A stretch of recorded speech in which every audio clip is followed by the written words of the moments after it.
ရွှေပြောင်သီးချက်စားမယ်ရွှေပြောင်သီးကြိုက်တယ်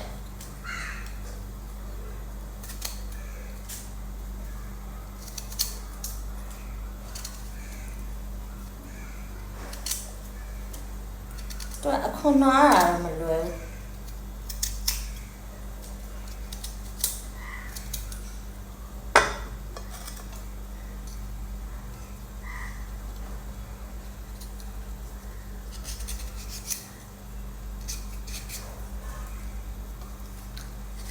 ရွှေပြောင်သီးချက်စားကိုရီရှိမှာဆိုရွှေပြောင်သီးကငယ်ရဲကစားတာဆိုကြိုက်တယ်မလေးဖျားစင်းနေတော့ရှိရနော်စင်းနေတော့လည်းမလို့ရှက်လို့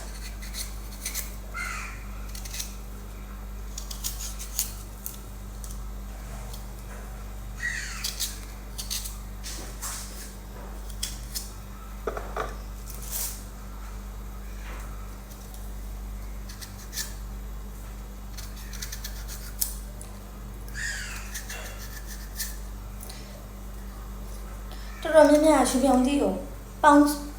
ပြီးတော့စားကြတယ်လေရွှေပြောင်သီးကိုပေါင်းစားကြတယ်ကိုရီးယားတော့ပေါင်းလို့ချက်စားတယ်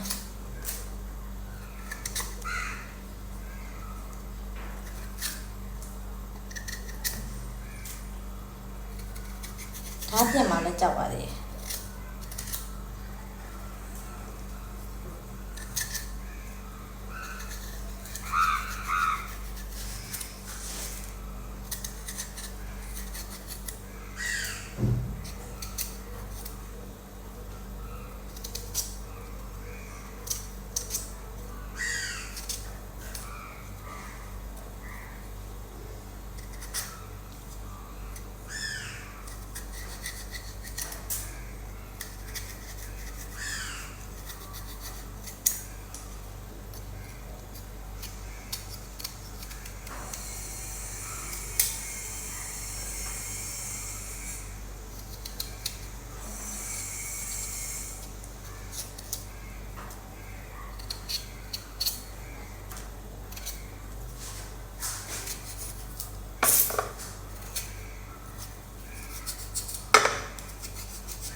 မလေးဟာ